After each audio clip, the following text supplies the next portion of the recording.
It was a Tuesday, October 17th, 2023, just after lunch. The email landed in my inbox with a sterile subject line, organizational update and role realignment, Thomas Ashton. I stared at it for a moment, a cold knot forming in my stomach. Mark Jenkins, our relatively new COO, never sent emails like this.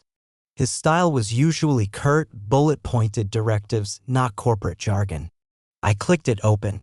The words swam before my eyes: strategic restructuring, streamlining operations, synergies. Then came the hammer blow. My role as senior systems architect, a position I'd essentially defined over 15 years, was being rescoped to a junior support engineer role. Effective immediately. My salary? Cut by 60%. 60%. They weren't firing me, oh no. That would mean a severance package, wouldn't it? This was different. This was a calculated insult, a public humiliation designed to make me quit. Mark, the slick 30-something MBA who'd arrived 6 months prior promising disruption and innovation, had finally made his move. He'd always seen me, Thomas Ashton, 52 years old, as part of the old guard, a relic to be swept aside. He'd cut my role, slashed my pay, and expected me to just slink away broken. What Mark didn't know, what nobody in that gleaming office tower seemed to remember anymore, was that the very servers humming away in the dedicated room down the hall, the digital heart of Innovate Solutions, running their proprietary software, hosting their client data, processing every single transaction, weren't actually theirs. They were mine. My journey with Innovate Solutions began not in that sterile glass tower, but 15 years earlier, in a cramped, dusty office above a pizza shop. It was 2008. The company was just Robert Sterling, the founder, 2 recent graduates fueled by caffeine and dreams, and me. I wasn't employee number 4, I was more like a founding partner who preferred code to board meetings. Robert had the vision, a revolutionary logistics platform, but zero capital for the kind of robust server infrastructure it demanded. I was working a decent sysadmin job elsewhere, but Robert's idea excited me. We were old college friends and I believed in him. So we struck a deal. I cashed in some stock options from a previous venture, maybe $50,000 worth, and bought the initial servers, routers, the whole setup. Instead of asking for repayment or equity that the fledgling company couldn't afford, we signed a formal, legally reviewed hardware lease and service agreement. It stipulated a modest monthly fee, far below market rate, but crucially, it stated clearly that Thomas Ashton owned the hardware outright and retained specific rights regarding its use and maintenance. The contract had a long-term, 15 years initially, with options to renew and clauses about termination penalties and hardware buyouts if the company wanted to end the agreement early or move their operations elsewhere. For years, that agreement was the bedrock of our IT.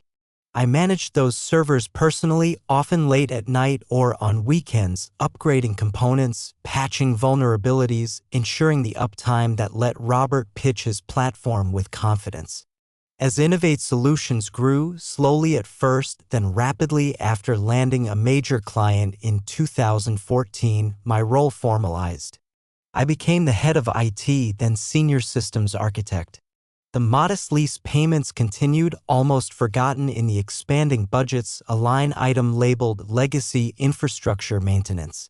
My salary grew respectable. I bought a house, raised my daughter, felt secure. I poured my expertise, my time, my loyalty into that company. Robert always valued my contribution, often saying I was the unsung hero keeping the lights on. We migrated offices twice, eventually landing in the current downtown building. Each time, I supervised the careful relocation of my servers into their new, climate-controlled homes. Robert retired comfortably 3 years ago, selling his majority stake to a private equity firm. That's when the culture began to shift, culminating in Mark Jenkins' arrival. I remained a constant presence, the guy who knew where all the digital skeletons were buried because I'd helped build the closets. My life was stable, predictable, built on the foundation of that company I'd helped nurture from its pizza shop infancy. Until that Tuesday in October. The signs were there, of course, subtle at first, like hairline cracks spidering across a windshield. After the private equity buyout and Robert's departure, the atmosphere changed. Quarterly profit targets became the overriding mantra. Consultants swarmed the office, clipboards in hand, scrutinizing every department. Long-term employees, people I'd shared years of lunches and project deadlines with, started disappearing, replaced by younger faces with impressive degrees but little institutional knowledge. Mark Jenkins' arrival 6 months before the email was the clearest signal. He exuded an impatient energy, peppering meetings with buzzwords and showing open disdain for anything he perceived as inefficient or legacy. That included me implicitly. Our interactions were polite but strained. He'd ask for reports I'd already provided, question established procedures he didn't understand, and make vague comments about optimizing the tech stack without consulting me, the architect. I remember one specific meeting in early September, about 3 weeks before the email. It was a budget review. Mark presented slides filled with charts projecting cost savings. One slide, focused on IT infrastructure, proposed migrating everything to a major cloud provider within the next fiscal year. He spoke about eliminating depreciated physical assets and the associated maintenance overhead. He never looked at me. When I gently pointed out the complexities, the potential downtime, and the existing hardware agreement, he waved a dismissive hand. "We'll handle the transition details later, Thomas. Focus on the strategic imperative." The strategic imperative, it seemed, was cutting costs, and I, along with my hardware, was apparently a line item he intended to erase. Then came the closed-door meetings I wasn't invited to, hushed conversations that ceased when I approached, the sudden requirement for me to document every minute process of my job for knowledge transfer purposes. My gut clenched with suspicion. I updated my resume quietly, more as a precaution than anything else. I started meticulously backing up years of emails, project files, and performance reviews to a personal drive. I also dug out my copy of that 15-year-old hardware lease agreement, reading through the dense legal text under the glow of my desk lamp late one night just to refresh my memory. The termination clauses, the ownership statements, the required notice periods, they were all crystal clear. My loyalty, once freely given, was hardening into cautious self-preservation. The Tuesday email wasn't entirely a surprise, but the sheer brazenness of the demotion and pay cut still felt like a physical blow. The meeting, requested via a curt calendar invite from HR an hour after the email landed, was short and brutal. Mark sat opposite me at the polished conference table, flanked by Brenda from HR, who avoided eye contact. Mark leaned back, steepling his fingers, the picture of corporate control. "Thomas," he began, his voice smooth, devoid of emotion as the email outlined, "we're restructuring for future growth. Your historical contributions are noted, but the senior architect role as it existed is redundant in our new cloud-first strategy. We value your experience, however, which is why we've created the support engineer position. It allows you to remain with Innovate Solutions during this transition." He slid a revised employment contract across the table. "Sign this and you can move to your new workstation by the end of the day. 60% less pay. Reporting to a junior manager half my age. Stripped of all strategic input." It was designed to make me refuse, to quit in anger, forfeiting any claim to severance. I looked at the contract, then at Mark's smug face. Inside, a storm raged: fury, betrayal, disbelief. 15 years of loyalty, midnight calls, weekend patches, all dismissed in a 10-minute meeting. But outwardly, I projected calm. Years of dealing with critical system failures had taught me to suppress panic. "Mark, Brenda," I said, my voice steady, "this is unexpected. I need some time to review this document properly. I assume the standard consideration period applies?" Brenda nodded mutely. Mark's smile tightened slightly. He'd expected an outburst. "Of course, Thomas. Take the rest of the day. But we need the signed contract back by tomorrow morning to process the payroll changes." I picked up the insulting offer. "Understood. I'll be in touch." I walked out of the conference room, head held high, ignoring the pitying glances from former colleagues. Back at my desk, I didn't pack my belongings. Instead, I opened my email and forwarded Mark's organizational update and the scanned copy of the new contract to my personal address. Then, I pulled up the PDF of the original 2008 hardware lease and service agreement.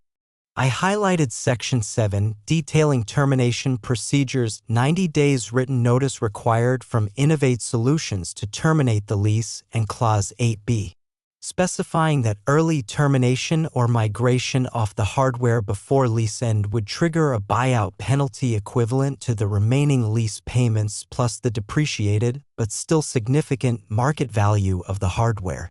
Finally, I highlighted Addendum C added in 2015 during a hardware refresh cycle, which explicitly stated that the proprietary logistics software developed while running on my infrastructure required specific server configurations detailed therein, and that any migration would necessitate my direct technical consultation billed at a premium rate.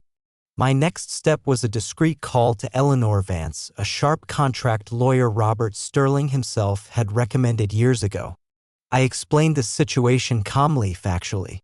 "Email me everything, Thomas," she said after listening patiently. "The original lease, the addendum, the email from this Mark fellow, the new contract offer. Especially that lease. Don't sign anything." My strategy began to form, not out of rage, but out of the cold, hard text of a 15-year-old document Mark Jenkins had clearly never bothered to read. The following morning, precisely at 8:55 a.m., 5 minutes before Mark's deadline, I replied to his email, copying Brenda in HR and Innovate Solutions in-house counsel, a man named David Chen I'd occasionally interacted with. My email was polite, professional, and devastating. "Dear Mark," it began, "thank you for the meeting yesterday and for outlining the proposed changes to my role and compensation. I have reviewed the documentation provided.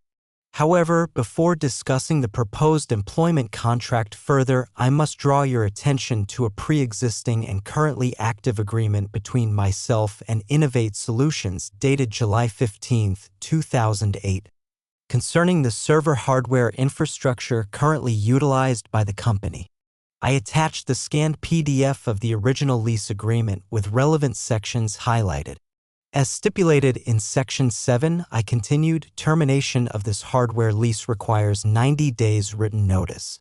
Furthermore, Section 8b outlines specific financial obligations for Innovate Solutions should the company choose to cease using the hardware before the agreement's term concludes, including a hardware buyout at fair market value and payment of remaining lease fees.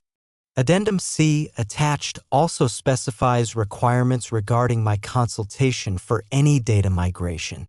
I then addressed the proposed role change directly.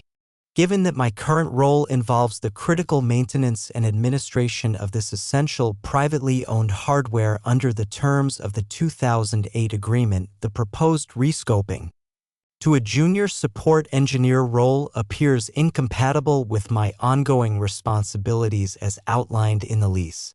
Reducing my compensation by 60% while I remain responsible for the core infrastructure also seems problematic under the terms of our agreement. I concluded politely, perhaps there has been an oversight regarding this long-standing agreement during the recent strategic review.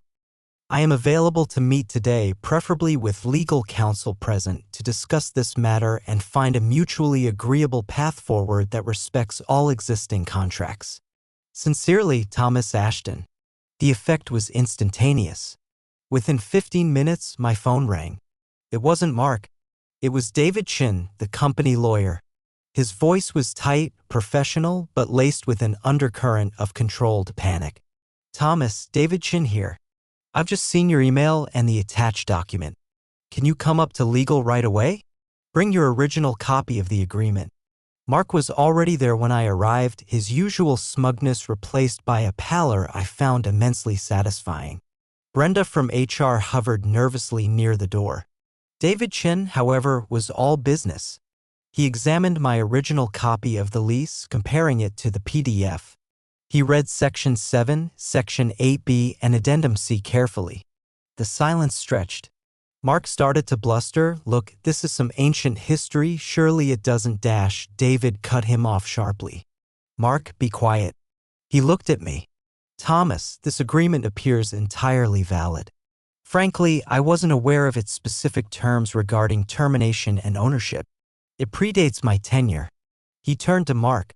"Your restructuring plan, Mark, specifically the immediate role change, the pay cut, and the implied rapid migration away from this hardware without notice or consultation, directly contravenes multiple clauses of a binding contract Mr. Ashton holds with this company. A contract that obligates us significantly if we breach it." Mark looked like he'd swallowed his tie. My calm, documented approach had worked perfectly. There was no shouting, no drama, just the undeniable weight of a forgotten contract. The leverage had shifted entirely. The next few days were a blur of tense, closed-door meetings. My lawyer, Eleanor Vance, joined remotely via video conference, her calm precision cutting through Mark's increasingly desperate attempts to minimize the situation. David Chin, recognizing the legal liability Mark had created, steered the negotiations professionally. Mark was largely sidelined, fuming silently. Innovate Solutions was trapped. They couldn't function without the servers, and migrating their complex, proprietary system off my hardware, especially without my cooperation as stipulated in Addendum C, would take months and cost a fortune, far more than honoring the contract. They couldn't force me into the demeaning new role or cut my pay while I still held the keys to their kingdom, literally. Eleanor laid out our position clearly. Innovate Solutions had constructively dismissed me by unilaterally changing my role and pay in violation of standard employment practices, and they had simultaneously signaled intent to breach the hardware lease agreement without proper notice or process. We weren't seeking revenge, we were seeking adherence to the contracts. We proposed two options. Option A: reinstate me to my full senior systems architect role and previous salary, backdated, with a formal apology and a renewed commitment to honor the hardware lease until its natural term, including the consultation clause for any future migration. Option B: a mutually agreed separation. This involved a severance package commensurate with 15 years of service, significantly more than standard, immediate payment of the full hardware buyout penalty as specified in the lease, calculated based on current market value and remaining lease duration, plus a separate, substantial consulting fee for overseeing the complex data migration to their chosen new platform over the next 6 months, as per Addendum C. David Chin advised the board. Mark was conspicuously absent from the final decision meeting. That option B, while expensive, was likely cleaner and less costly than the potential legal battle and operational chaos of option A, especially given Mark's demonstrable bad faith. They chose option B. The settlement agreement was signed on November 8, 2023. The wire transfer hit my account the next day, a sum that represented not just fair compensation but a validation of my foresight and 15 years of quiet dedication. I walked out of Innovate Solutions for the last time not with anger but with a profound sense of quiet vindication. The final piece was overseeing the migration. I did it professionally, meticulously, billing them handsomely for every hour as per our agreement, ensuring their data was transferred securely to their new cloud provider. Mark Jenkins was let go 3 months later, his strategic restructuring having cost the company dearly in both cash and reputation. My servers, the silent witnesses to 15 years of growth and one spectacular act of corporate hubris, were eventually decommissioned and sold. Looking back now, almost 18 months later, the betrayal still stings, but the resolution brought a strange kind of peace. That Tuesday email, intended to break me, instead became the catalyst for my liberation. I didn't need Innovate Solutions anymore. The settlement gave me financial freedom I'd never dreamed of. I spent 6 months decompressing, traveling a bit, reconnecting with my daughter. Yeah? I run my own small IT consulting business specializing in infrastructure strategy for startups. I choose my clients, set my own hours, and value integrity above all else. The experience taught me a hard lesson about loyalty. It's a two-way street, easily forgotten in the pursuit of profit. But it also taught me the value of keeping meticulous records, understanding contracts, and maintaining composure under pressure. Sometimes the quietest actions, backed by irrefutable facts, speak louder than any angry outburst. There was no grand explosion, no screaming match, just the calm, methodical application of leverage I didn't even realize I fully possessed until I was pushed. And that in the end was the most satisfying outcome of all.